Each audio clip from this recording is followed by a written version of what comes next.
All right. Ahem, ahem. We are live. Welcome, everyone, to another episode of Techo Talks.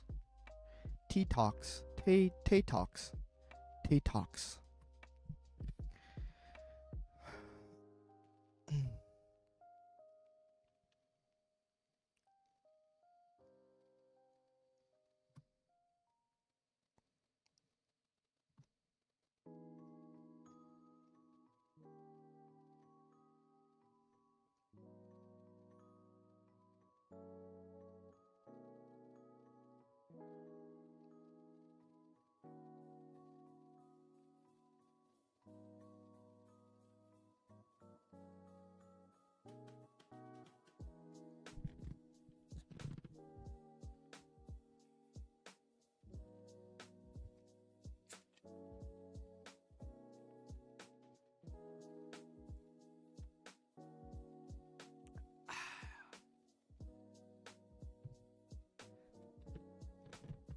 Ahem, ahem, ahem, ahem.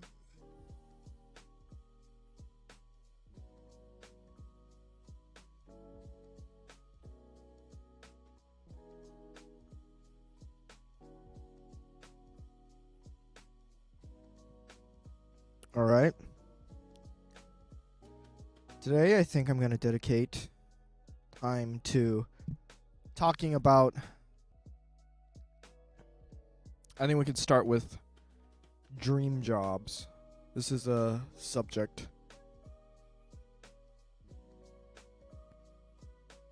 All right. Let me see. Okay.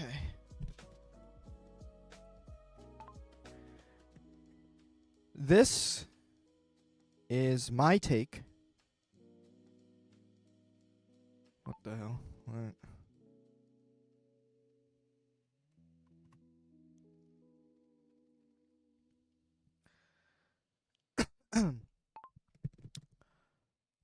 This is my take on dream jobs.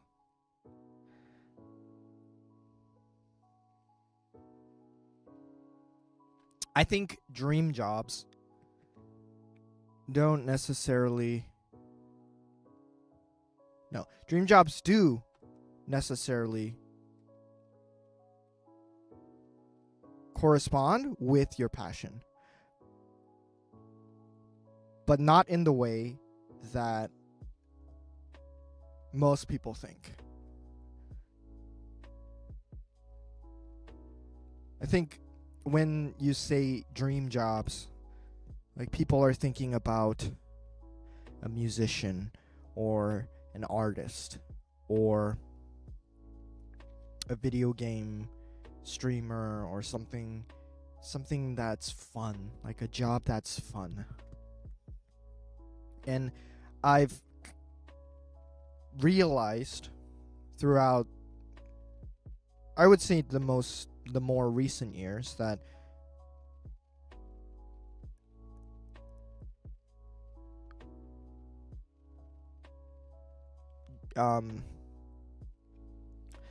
things that are fun usually do not generate revenue.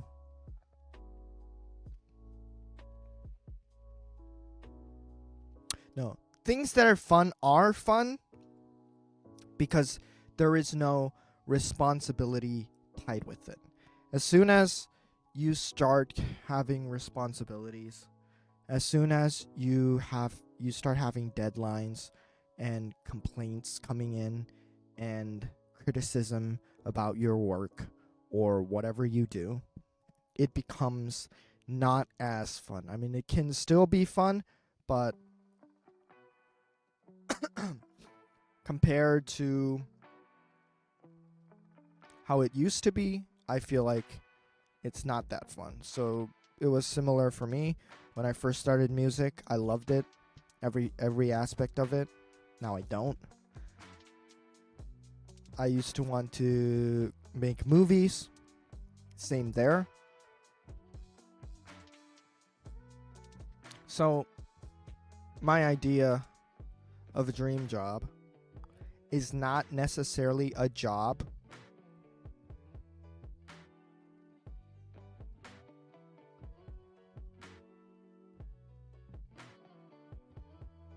that is your passion. I think a dream job is a job that helps you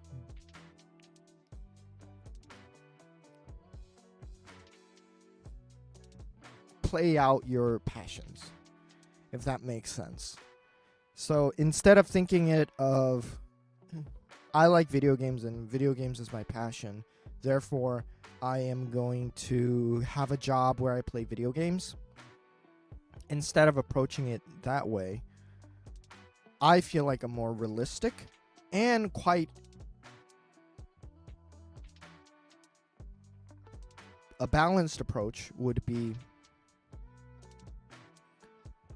I'm going to find a job that allows me to play video games. And let's say I want to play video games for, I don't know, 4 hours a day. That's what I want, because that's my passion. Then I would find a job that allows that. If I want to travel around the world, I would find a job that does not necessarily make me travel the world, but give me the financial freedom and time to travel the world. And I think that approach is better. And I don't know if you guys have the same problem, or it was a similar experience for you guys growing up. But when I was a kid, we used to have to write down, what is your dream? What do you want to be when you grow up? And you had to give like the coolest answer ever. You can't just say, I just want to be a employee at a company. You have to give like specifics. Like you have to be, I want to be the president. I want to be a doctor that saves lives. Which is all good. But at the end of the day, most people are not going to be able to do that. And instead of like hyping up dream jobs and making people realize at the end of the day that it is a unachievable goal for money, I think the better way to approach it is how to balance your life better, how to make sacrifices to earn what you want.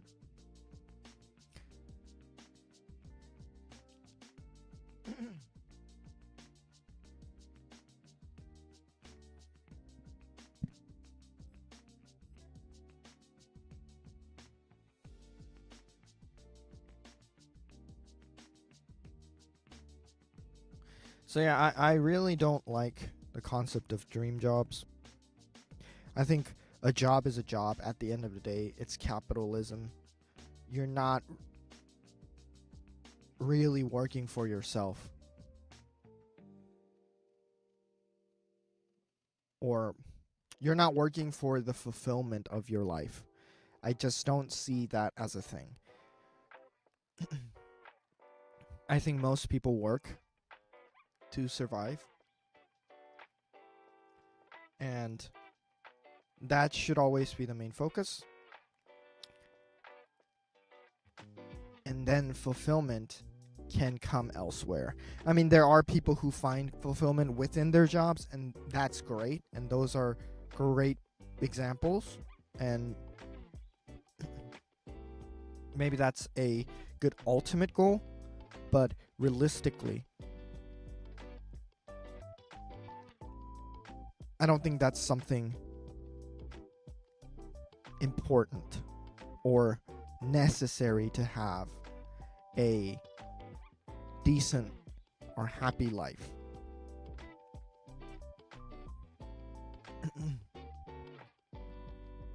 Yeah, I don't think having your dream job correlates directly in any way with having a happier life.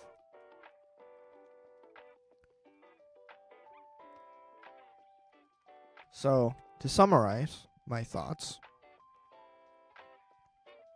I think dream jobs are a unachievable perfectionist type goal. And instead of trying to incorporate our passions into our jobs,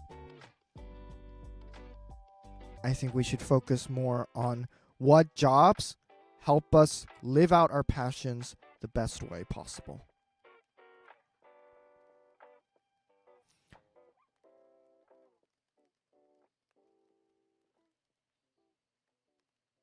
Okay, that is my take on dream jobs. And I will run this through ChatGPT to get a summarized version of this. So next time I want to talk about something like this, I can add on to it. Next, let's talk about sleep schedule. I think sleep schedules are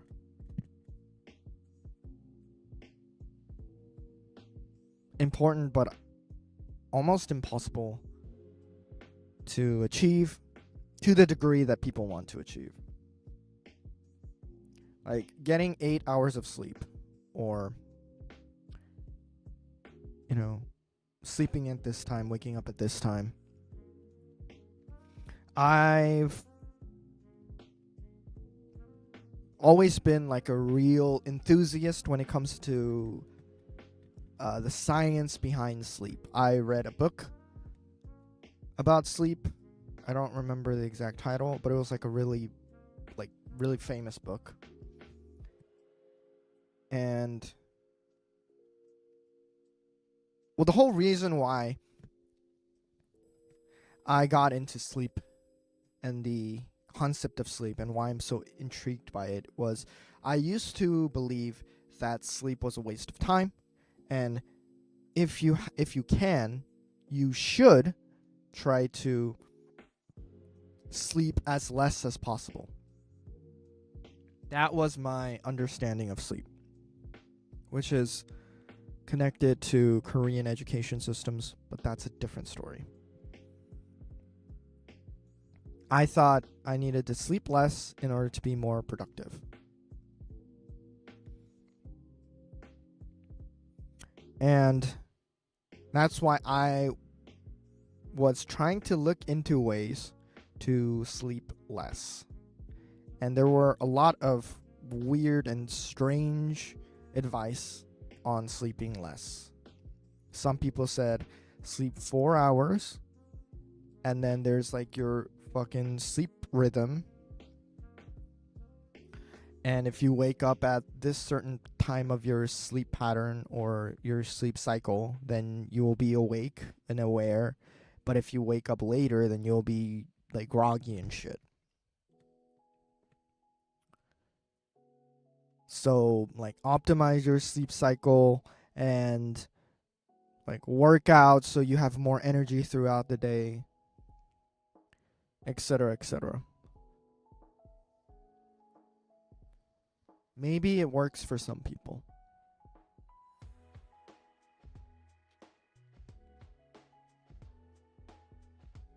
But I think giving advice, when you're giving out advice, just because it worked for you doesn't mean that it's a good idea for other people.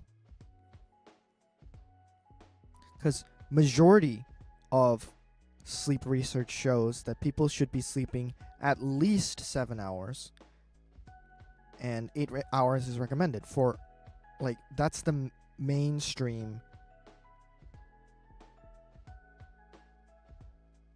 Like, that's what majority of experts say. And yeah, there may be exceptions where this is not the case for a few. But you should always start with the non-exceptions first. And then if that doesn't work, then you can go on to the next and the next and the next. But I see so much fucking bullshit about sleeping. It pisses me off because I was one of them to fall into that trap of being hyper productive. You have to be productive because you don't have enough time of day, so you gotta sleep less. And if you sleep in this pattern, then you can sleep less, and it's actually healthy for you. And it's bullshit. Like, there is absolutely no scientific research that backs up sleeping less is actually healthier. Absolute bullshit. So, with that out of the way, I think my approach to a sleep schedule is probably the more practical way of approaching. And I think it's the more generally considered healthy way of approaching sleep schedules. This is coming from a lot of self-development books and my own research on sleep. Damn, I really wish I could like drop fucking book names and like paragraphs from books. But I'm too lazy to do the research. Maybe in the future I'll be able to do that, but so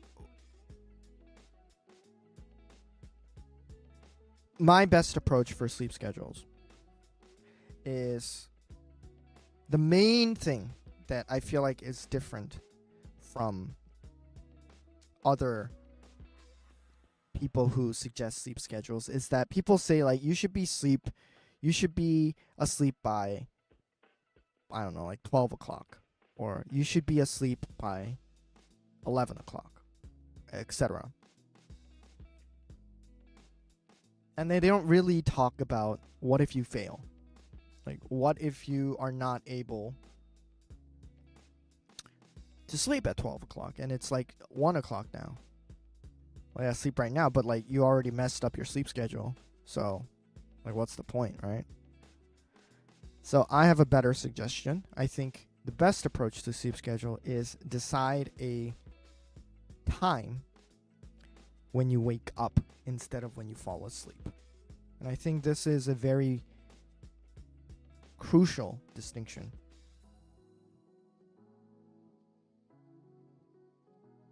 Because it allows you to fuck up a little bit.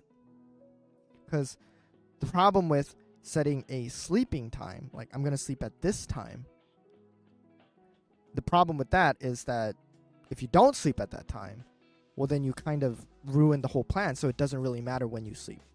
However, if you set your goal at the end, then all of a sudden when you sleep does matter. And it's always a matter.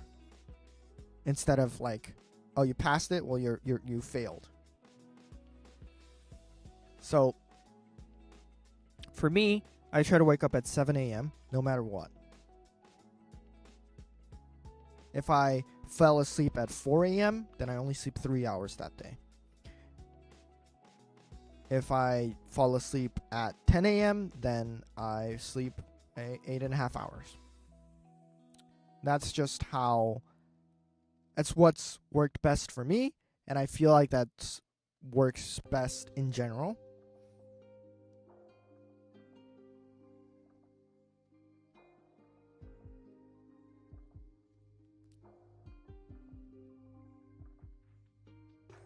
Yeah, so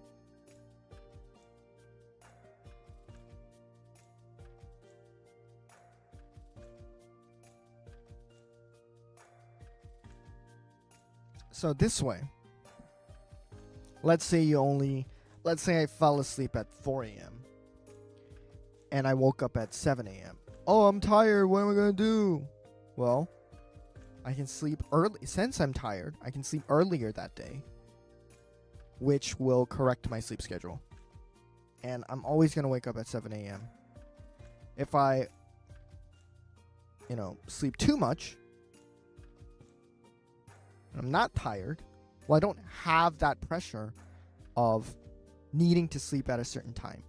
I just don't have that pressure, because the goal is to wake up at 7 a.m., not to fall asleep fast. So I think that approach really relieves the stress of needing to fall asleep, for me at least. And then my second tip is preparing to sleep.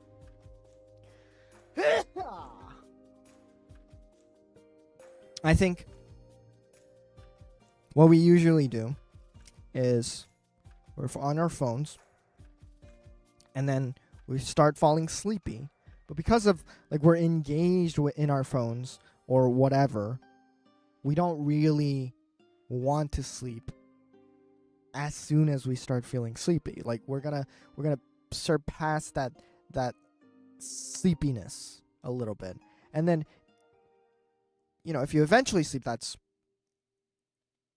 better, but I feel like a lot of the times you pass that point where you're sleepy and then now you're not sleepy again, so you're on your phone longer and longer, and it's a bad cycle to repeat. So I personally strongly believe that you shouldn't be looking at your phone when you're trying to sleep. So what I do is I have like a wind down time for myself. Like, I do absolutely nothing after 10 p.m. I stop work at 10 p.m. and I don't do anything after that time. I put away my phone, and that leaves you with only, a pen and a paper or books or more analog stuff. And that has been really helpful for me catching myself being sleepy. Because if you are on your phone, it's hard to catch that you're tired, and it's hard to catch that sleepiness. So putting away my phone and trying to go analog has definitely helped a lot.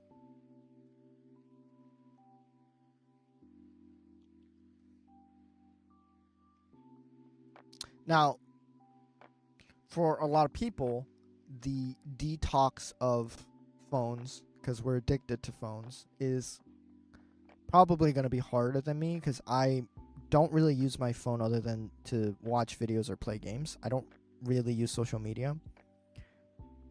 I personally think that I'm not as addicted as other people are when it comes to at least like phone addictions.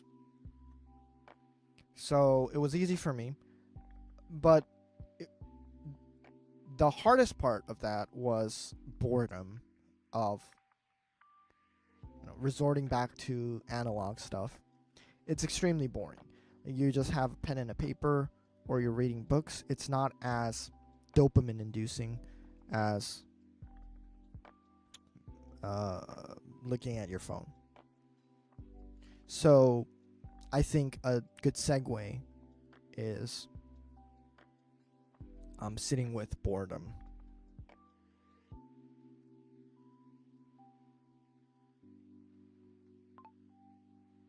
All right, we're getting some progress done. Boredom.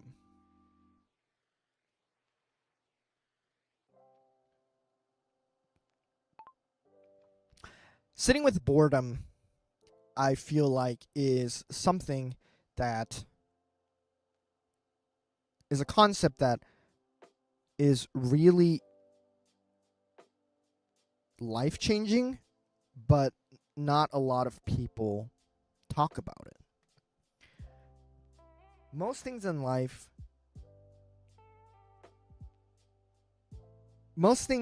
that, like, I'm talking about stuff that you need to do, like you have to do this. Usually it's boring. Studying is boring. Working is boring. Cleaning up your room is boring. Cooking food, maybe that's fun for some people. But practicing is boring. So I think a lot of growth comes from enduring boredom.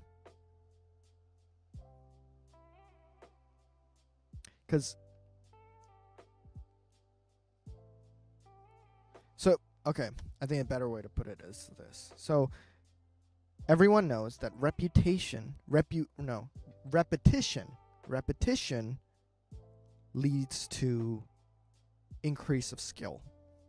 And by definition, repetition is boring because it's the same thing over and over again.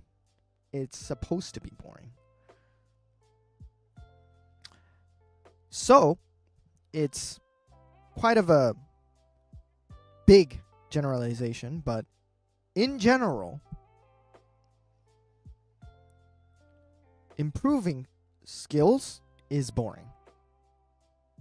Generally speaking, like obviously in the first stages of when you start picking up a skill, it's going to be all exciting because it's new.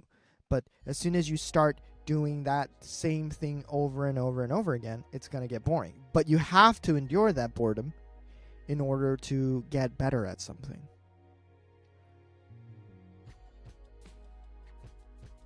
And enduring boredom is rewarded a lot. That's not true.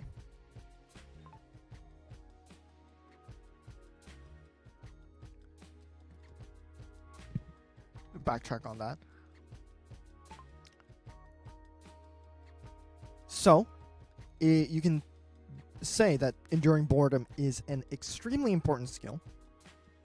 However, it's not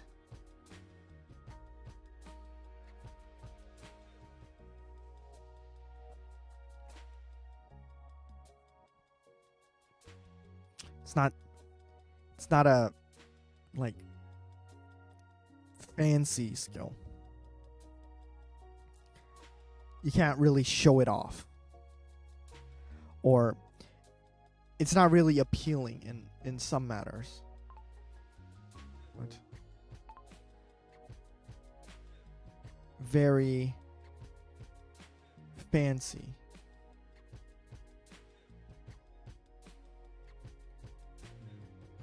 What's the word I'm looking for? Like flashy was the word I was looking for. It's not very flashy.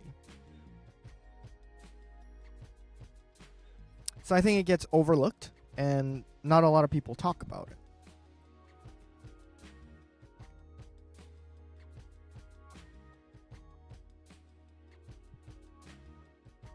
But imagine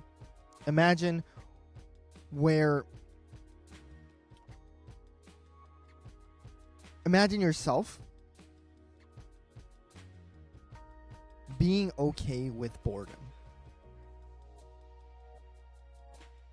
And boredom wasn't a big pain for you. I feel like that would make your life much, much easier in the matter of self-improvement or your career or your studies. It would be a massive advantage for you if you are able to embrace boredom, basically, and not try to avoid it. So,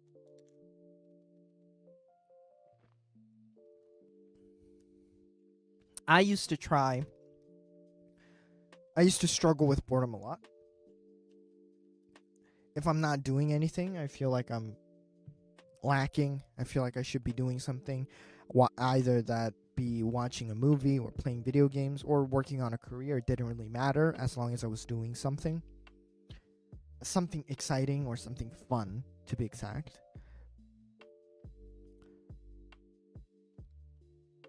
But nowadays, what I try to do is I just try to sit with boredom, especially if I don't really have anything else in particular that needs my attention. Then I try to sit there with boredom.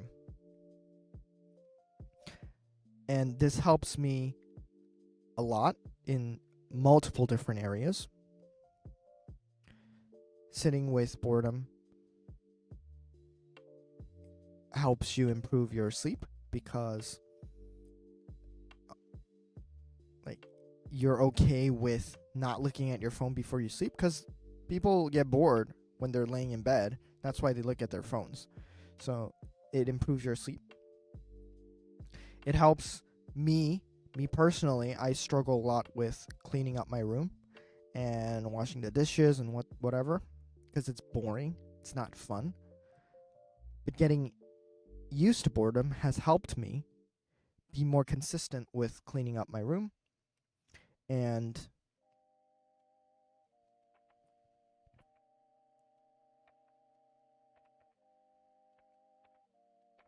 just being clean in general.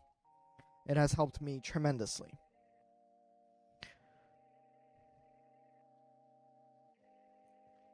And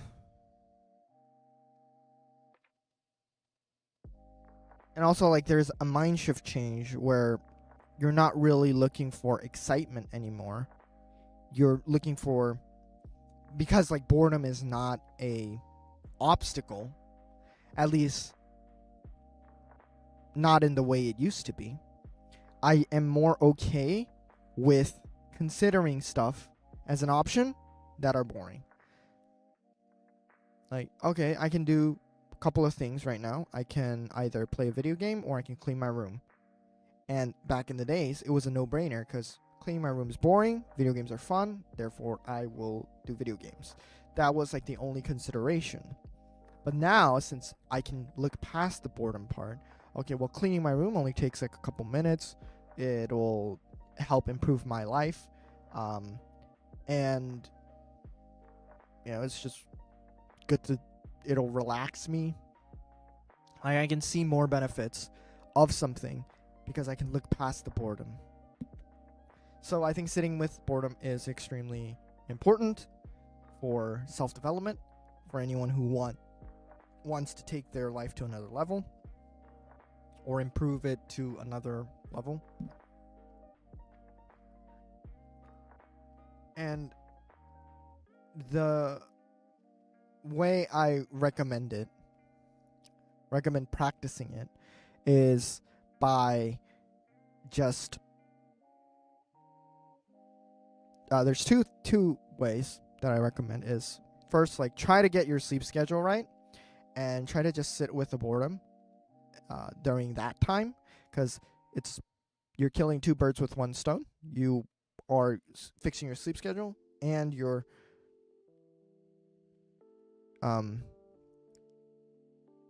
getting used to boredom. Also, meditation helps. I personally struggle with meditation, so I can't really say like I am a advocate of meditation. I do believe that there are very strong benefits of meditation. I just cannot be consistent with it. I'm still struggling with that. So I'll update that when I find a way to be more consistent with meditation. But at least when it comes to the boredom part, I am pretty confident that this is a life-changing advice if taken seriously. All right.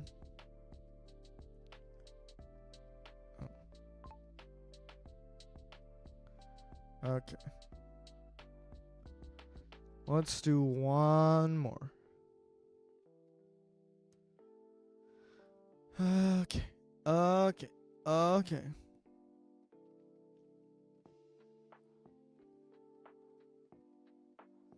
Relationship. I can do relationships, I guess. Attachment styles. Alright, let's go with this.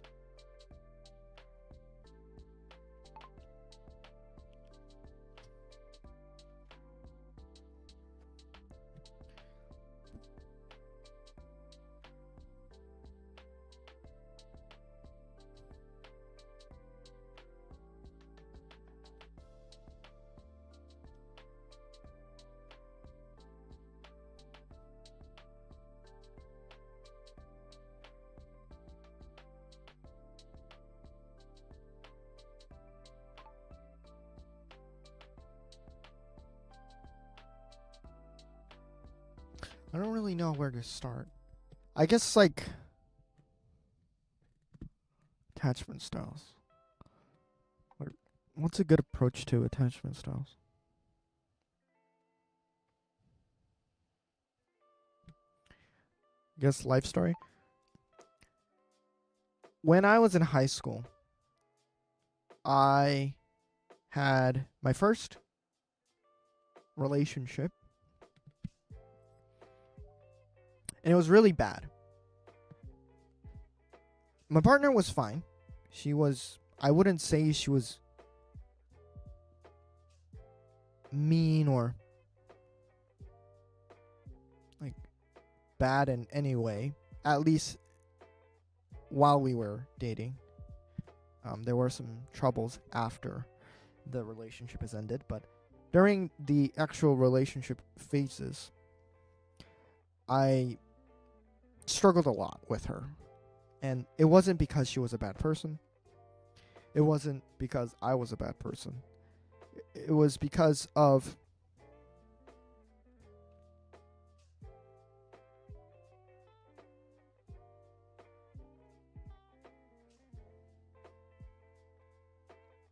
well, I guess it was just because of my attachment style.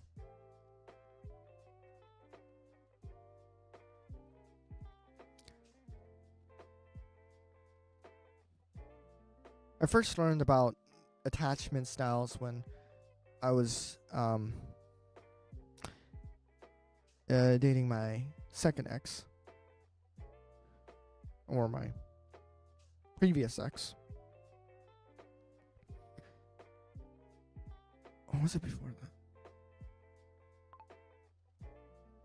It was before that. Never mind.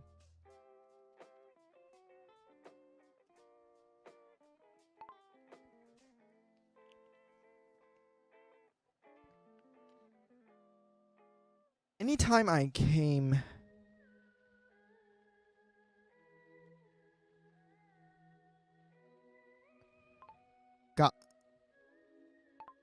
got into a relationship, I would have this very strong anxiety attack isk. Not, I wouldn't say it's like a panic attack, but it was a very severe anxiety. And it was overwhelming, and it was extremely hard for me to stay calm and be rational about anything. I was extremely unstable.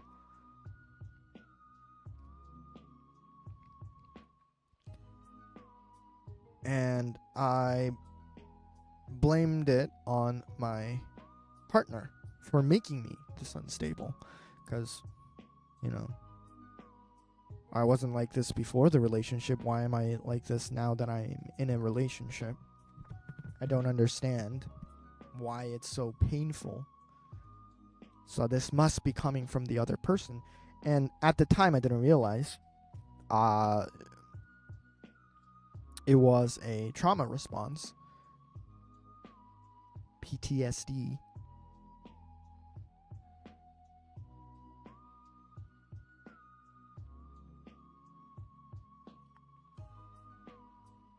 From my childhood.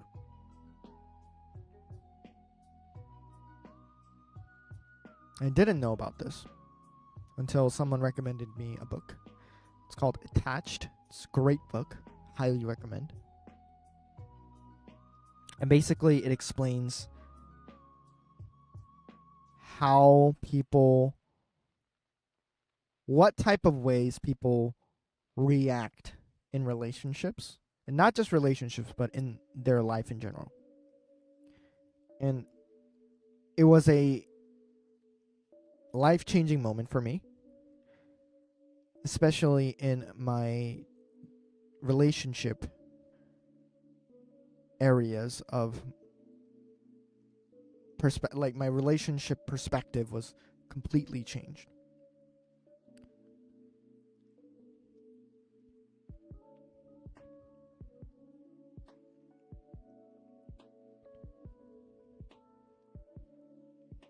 So there's 3 attachment styles.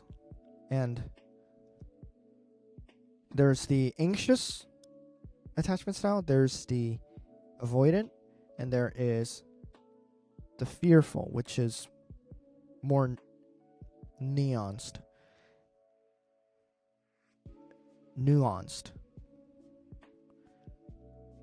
Anxious attachment styles are people who crave closeness. They get anxious whenever someone is pulling away or someone seems that like they're backing off.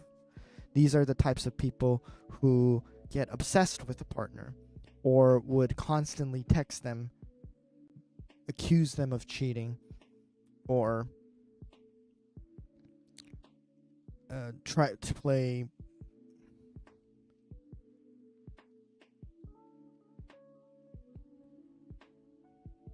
the victim, basically.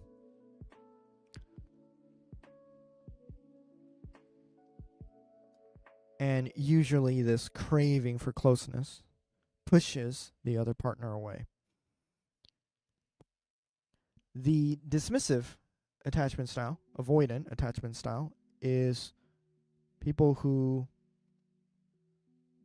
anytime someone tries to get too close, they cut them off or they push them away. And it sounds very cliche, as in like, I don't need friends or whatever, but it's a little bit, it's extremely common. Like, think about people who don't take care of their family and they get absorbed with work. Think about people, instead of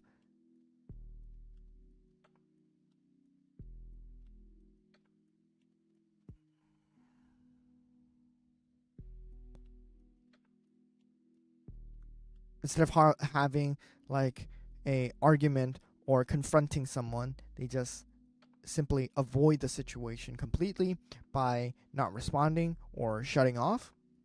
Think about people who ghost other people without any problem, and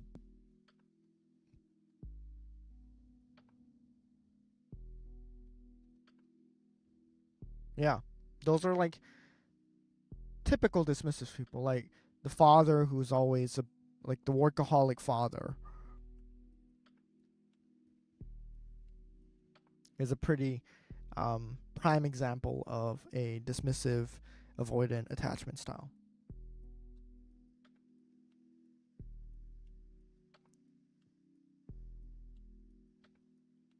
Last but not least is the fearful attachment style, which is basically both combined. And the key point is inconsistency with these people. They are people who crave attention in the beginning stages of a relationship, but whenever they become too attached, they start distancing themselves and start second guessing about the relationship.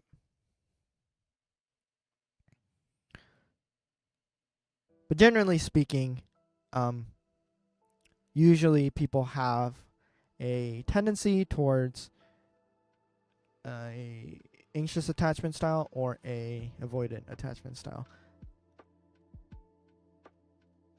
And if it's similar, then you become a fearful attachment style. And there are the stable attachment style or the secure attachment style, which are people who don't really have a trauma response when it comes to relationships.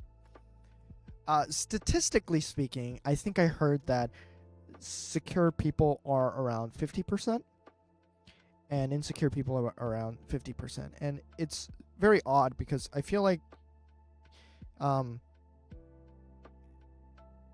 it's hard to find these secure attachment styles. And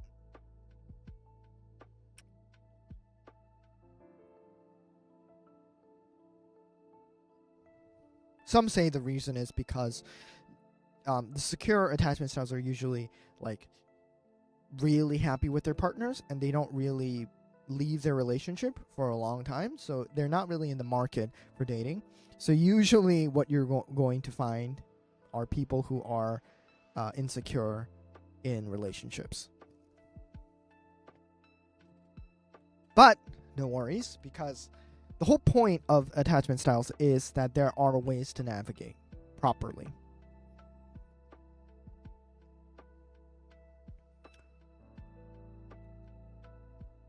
Before I give advice on how to put in work in order to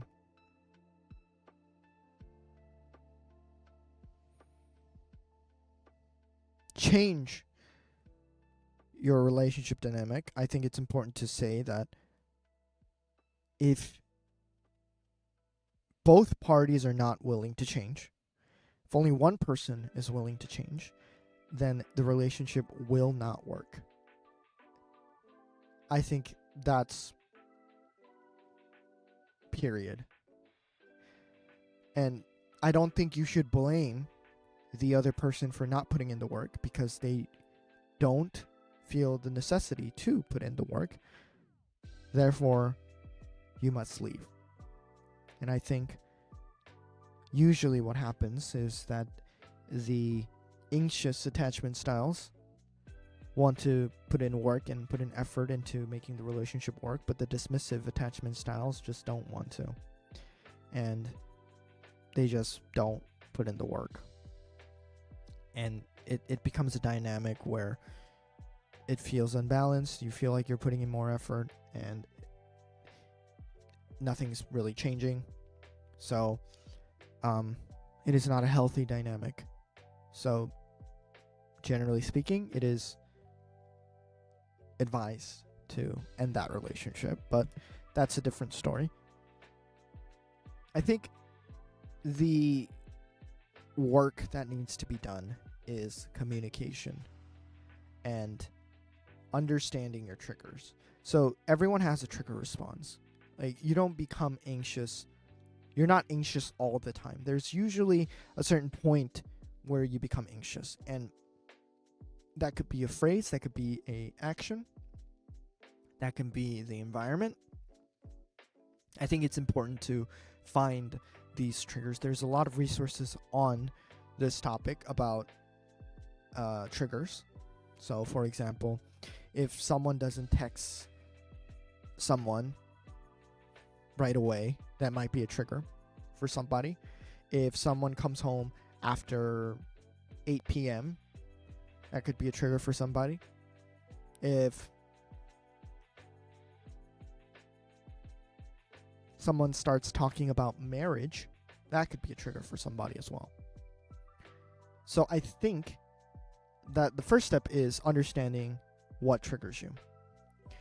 And second thing is communicating that you are triggered and communicating how you feel about a certain situation and communicating about what you would like the partner to do in order to next time, like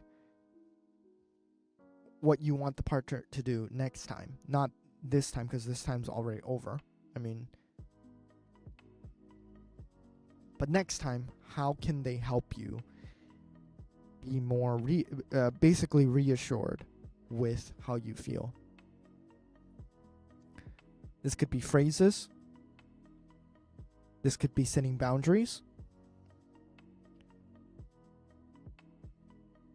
But the key point is to not blame anyone. As soon as you start saying you did this, therefore I am this, it's the wrong. It's not gonna help anything. And like, I understand, like when you're pissed off and once you're triggered, it's really hard to like think rationally about this is not gonna help. You want to feel justice. You want justice, so you start attacking the other person, and the other person becomes defensive and starts attacking you. I think it's a very common pattern.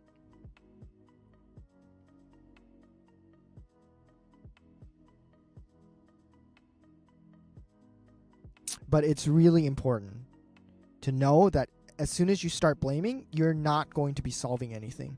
Like, it has absolutely nothing to do with, like, blaming someone or saying someone did something wrong has absolutely nothing to do with solving the problem. If you are focused on getting through this, then you should not blame no matter what. Obviously, in certain very specific situations where you're being abused or you're actually in like a toxic relationship, then you should actually, you know what? You shouldn't even blame during that time either. You should just leave that relationship. There's no point in blaming. Like, there's absolutely no point in blaming because nobody's like going to take it and be like, oh yeah, you know what? You're right. Like, I'm sorry. I don't feel like that happens, especially when there is a disagreement. So, communication is really important, and the basic format is this. When you did this action, it made me feel like this. And the focus should always be on how you feel, not what action they did. Because what action they did is not what actually matters, it's how you feel that matters. I felt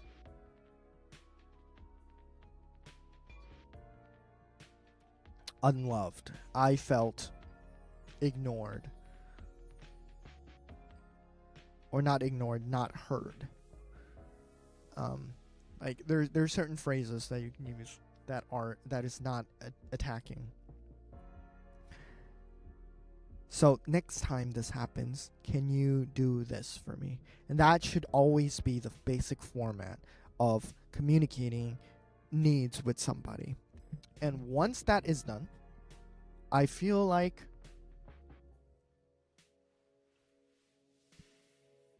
if you can communicate in that manner, I think that obviously both parties need to do this, but if that can happen, then there is really no problem that is unsolvable. So understand that the other person is not trying to hurt you because they want to hurt you. It's just a trauma response. And help them navigate the trauma responses. Help yourself navigate the trauma responses.